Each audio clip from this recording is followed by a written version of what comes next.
हम बात करेंगे इस वक्त के नवाज शरीफ साहब के वापस आने की बड़ी बातें हो रही हैं, लेकिन इसी को टू कम बैक और नॉट बुखारी साहब, खबर क्या लाहौर से?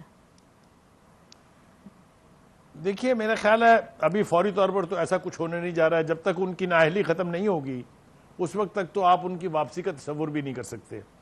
और ये दो लोग जो हैं उनकी गर्दनें फंसी हुई हैं। एक जहांगीर तरीन साहब हैं जो नई पार्टी बनाने चले हैं, और एक बात वो भूल जाते हैं कि नई पार्टी अगर वो तश्कील देंगे तो वो अगले इलेक्शन में कोई ऐसी परफॉर्मेंस नहीं दे सकती कि आप कहीं ऐसी पोजीशन में होकर हुकूमत बना लें या कहीं ऐसा प्रेशर ग्रुप बना सकें। आप ये कभी होता नहीं है इस तरह से, ना कभी माजी में हुआ है। दूसरी गुजारिश ये है कि नवाज शरीफ साहब आने से पहले बहुत दफ़ा ऐलानात हो चुके हैं। कई दफ़ा मरियम नवाज ने कहा, कई दफ़ा उनकी पार्टी के दीगर अरकान ने कहा, वो कल आए, वो परसों आए, वो अगले महीने आ जाएंगे। अगर आपको याद हो जावेद लतीफ़ साहब के बेपनाह बयानात हैं, वो आया ही चाहते हैं। ऐसा कुछ होने नहीं जा रहा है। मेरा ख्याल ये है कि अगर उनकी नाअहली ख़त्म ना हुई तो वो शायद इलेक्शन के वक्त भी ना आए। तो इस बारे में मुझे तो कोई इबाम नहीं है। अगर इसके बारे में ऑप्टिमिज्म का मुजाहरा करती है मुस्लिम लीग नून, तो वो पता नहीं हवा में है कहीं। अनलेस ही इज उसकी डिस्क्वालिफिकेशन ख़त्म नहीं होगी वो पाकिस्तान का रुख नहीं करेंगे। वो नहीं करेंगे ऐसे ही लग रहा है। शाहीन साहब, आप लोगों को भी कुछ? देखिए, मेरा ख्याल है कि अब एक जो नया लॉ बना है उसके ज़रिए कम से कम इतना तो उनको बेनिफिट हो सकता है कि वो पटिशन फाइल कर दें सुप्रीम कोर्ट में। जो रिव्यू पटिशन बनती है, जो इस लॉ को मज़ीद ना तब्दील कर दिया गया, और वो रिव्यू पटिशन लार्जर बेंच होने का उसकी अपील की शेप होगी। अगर कोर्ट उनको रिलीफ दे सकती है या नहीं दे सकती, लेकिन उसके साथ साथ उनके लिए एक रास्ते की और रुकावट है। वो है वो उनका जो फैसला जो नीचे से आया हुआ है, वो जजमेंट मौजूद है, वो अपील खारिज हो गई है, जिसको वो रेस्टोर करा सकते हैं आके। वो पहले जेल जाएंगे या बेल कराएंगे या जो भी कोई तरीक़ाकार है, और उसके अंदर वो जब तक अपनी अपील से अपने आप को बरी नहीं कराते तब तक तो उनकी नाअहली, एक तो हयात नाअहली का झगड़ा है, दूसरा वो वाली नाअहली जो कि 10 साल के लिए थी उसका भी एक इम्पैक्ट आएगा कि वो क्या होगा।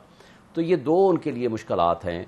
तो क्या वो आते हैं या नहीं आते? मेरा ख्याल है बुखारी साहब ने तो जो फाइनली बात है वही अहम है कि he is not likely to come जब तक इन चीजों पे नजर नहीं आएगा कि क्लियर होंगे। सियासी एक जुमले की इजाजत दीजिए। जी जरूर जरूर नसीम, एक जुमला कहने दीजिए। फरमाइए। वो ये है कि एक और बात कि इन चीफ जस्टिस के होते हुए तो उनकी एप्लीकेशन भी नहीं आएगी, उनकी पिटीशन भी नहीं आएगी, उनकी रिव्यू पिटीशन भी नहीं आएगी। ये मैं आपको वसूख से कह रहा हूँ।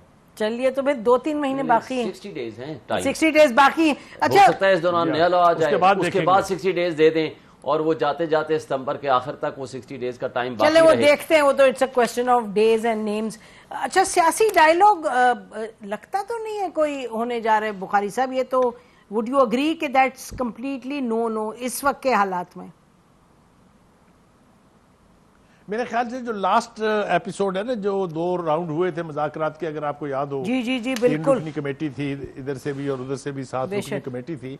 वो 2 मुलाकातों के बाद एक नतीजे पर पहुंच गई थी, जो बात अब सामने आ रही है। और इस बात को डिनाई भी नहीं किया है किसी ने, ना पीटीआई की साइड से किसी ने, ना दूसरी साइड से, कि एक एग्रीमेंट, बेसिक एग्रीमेंट हो गया था कि अक्टूबर में इलेक्शन करा दिए जाएंगे, 30 सितंबर, और फैसला ये हुआ वो ये कह के बिल्कुल जी ये कह के वो वापस उठे थे उस मुज़ाकरात की टेबल से कि हम खान साहब से जाके जरा इसकी वेरिफिकेशन करा लें और उसके बाद आएंगे। फिर वो जब खान साहब के पास गए, क्या हशर हुआ उनका वो तो मैं बयान नहीं कर सकता आपको, लेकिन ये कि वहां से मुज़ाकरात की जो धागा टूटा है वो अब दोबारा सिरा जो है पकड़ा जाएगा कि नहीं पकड़ा जाएगा, इसके ऊपर मेरी रिजर्वेशंस है।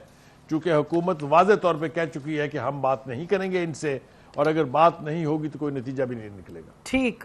लास्ट कमेंट जी, as we close the show on media की इस वक्त सूरत हाल जो है बुखारी साहब, मेरा ख्याल है बहुत मुश्किल वक्त है, लेकिन बहरहाल हम डिस्कस तो सब कुछ कर रहे हैं, और with your 3 decades of experience तो मिला के हम दोनों का 60 साल बनता है एक्सपीरियंस।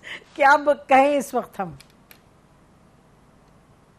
देखिए, गुजारिश ये है कि मीडिया के हालात, अगर मुझे आप ये पूछें कि कभी आइडियल रहे हैं, तो मुझे तो अपनी होश में 55 साल की सहाफत तो मेरी भी है, मुझे तो कहीं ऐसा माहौल मुझे कहीं ऐसा माहौल दिखाई नहीं देता कि जर्नलिस्टों के लिए ये बड़ा ही आइडियल किस्म का माहौल था। नहीं, हाँ, मुश्किलात का कंपैरेटिव स्टेटमेंट दिया जा सकता है कि किस वक्त बहुत बुरे हालात थे, किस वक्त जरा थोड़े कम हालात बुरे थे।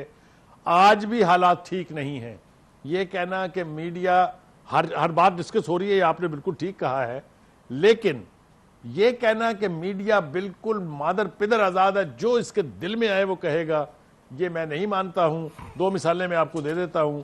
آپ کو یاد ہوگا جب گوجرانوالے کا جلسہ ہوا تھا، اس وقت بھی کہا گیا کہ جناب نواز شریف کا نام لینا جو ہے وہ منع ہو گیا ہے، اور آج بھی صورتحال اس سے مختلف نہیں ہے، تو میں کیسے کہہ دوں یہ کہ اس وقت میں اور اس وقت میں کوئی فرق ہے؟ اچھا، آپ کہہ رہے ہیں ویسی صورتحال ہے جیسی پہلے تھی۔ ہمیں لگتا ہے اس وقت ذرا زیادہ سخت ہے، لیکن بہرحال کوئک کامنٹ آن دس آپ کیا کریں گے؟ کامنٹ آپ تو میڈیا نہیں ہیں، لیکن کر دیں۔ لیکن میں یہ کہتا ہوں یہ بنیادی حق ہے آپ کا، freedom of speech, freedom of information, یہ بنیادی حقوق کو کسی صورت معطل نہیں کیا جا سکتا۔ بے شک۔ کیا آئین ہمارا معطل ہے؟ اگر آئین معطل نہیں ہے تو پھر بنیادی حقوق سے کیسے آپ کو، مجھے، میرا رائٹ ٹو انفارمیشن ہے۔ خان صاحب کو یاد دلا دینا اس چینل پہ جس پہ آپ بیٹھے، نہیں ہمیشہ نہیں، جس چینل پہ آپ بیٹھے، خان صاحب نے اس کو 3 دفعہ نہیں، 1 دفعہ نہیں 3 دفعہ بند کیا تھا، اور غلط وجہ سے بند کیا تھا، لیکن اس کا مطلب نہیں کہ اس سے کوئی چیز جسٹیفائی ہوتی ہے۔ بہرحال اپنی بھی جو چیزیں یاد رکھنی چاہیے، لیکن اس وقت مشکل وقت ہے۔ لیکن ناظرین، جیسے بخاری صاحب کہہ رہے ہیں کہ ہمیشہ رہتا ہے مشکل وقت، اس وقت زیادہ ہے، لیکن ہم حقائق کے ساتھ چلنا زیادہ سے زیادہ ممکن ہو، اور جو ضرورت ہے اس وقت ملک کو، جس طرح کی ڈسکشن کی، جس طرح کی بات چیت کی، حقائق کو چھپائے بغیر اور منطق کو استعمال کرتے ہوئے، قانون کو یعنی کہ ذہن میں رکھتے ہوئے ہم چلیں گے، اور جو صحیح بات ہے آپ تک پہنچانے کی کوشش کریں گے۔ بخاری صاحب آپ کا بھی شکریہ، شاہین صاحب آپ کا بھی بہت بہت شکریہ۔